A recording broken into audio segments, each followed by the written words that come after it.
بسم اللہ الرحمن الرحیم۔ السلام علیکم ناظرین، میں ہوں آپ کا ہوسٹ حافظ علی حسن قصوری۔ اور ناظرین آج ہم اس وقت موجود ہیں مرکزی مسجد جامعہ مسجد عیدگاہ میں۔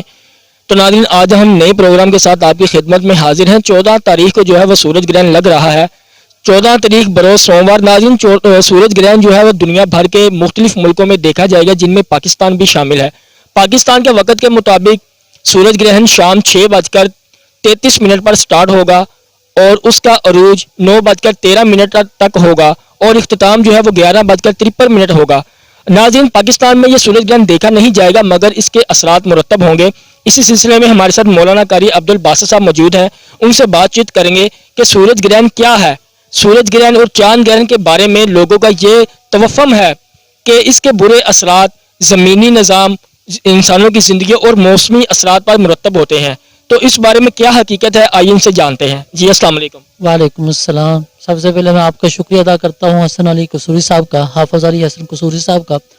دوسری بات، آپ نے ایک سوال کیا کہ بھی سورج گرہن اور چاند گرہن کیا ہے، اس حوالے سے کہ یہ اللہ کی نشانیوں میں سے ایک نشانی ہے، اور بسا اوقات اللہ تعالیٰ یہ آزمائش کے طور پر بھی اور بطور ایسے انداز کے ساتھ بھی کہ لوگ اللہ کی طرف رجوع کریں۔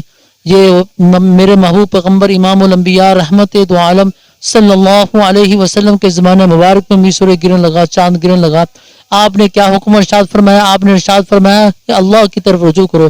رجوع اللہ انتہائی ضروری ہے، مسجد میں آ کر یا کھلے میدان میں، بلکہ سورج گرہن کے حوالے سے اللہ کے محبوب پیغمبر کا سنت عمل ہے کہ بڑے میدان میں جا کر لوگوں کو جمع کر کے اور وقت کا حاکم یا امام 2 رکعت یا 4 رکعت نماز پڑھائے اور اس میں لمبی لمبی صورتیں پڑھیں، اور اس کے بعد 4 رکعت نماز پڑھنے کے بعد اور امام کو چاہیے کہ وہ خشوع و خضوع کے ساتھ لمبی دعا مانگے، جس میں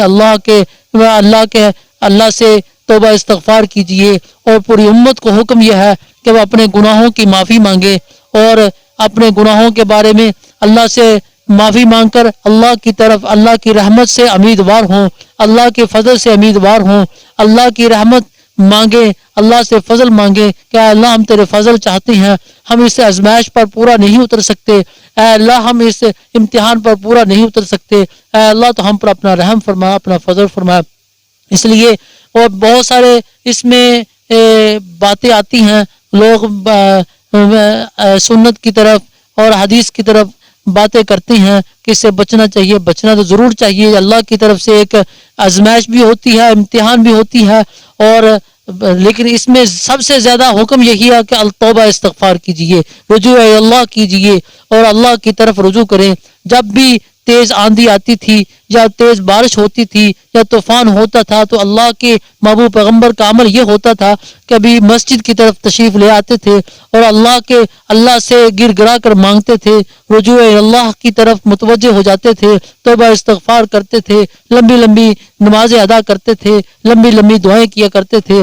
ہمیں بھی چاہیے کہ اللہ کے محبوب پیغمبر کی سنت پر عمل کرتے ہوئے سورج گرہن کے وقت نماز اگر اکٹھے ہو کر نہیں پڑھ سکتے تو تنہا بھی پڑھ سکتی ہیں۔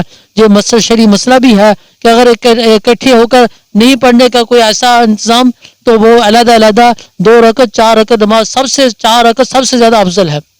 اس لیے 4 رکعت نماز افضل پڑھنا زیادہ بہتر ہے۔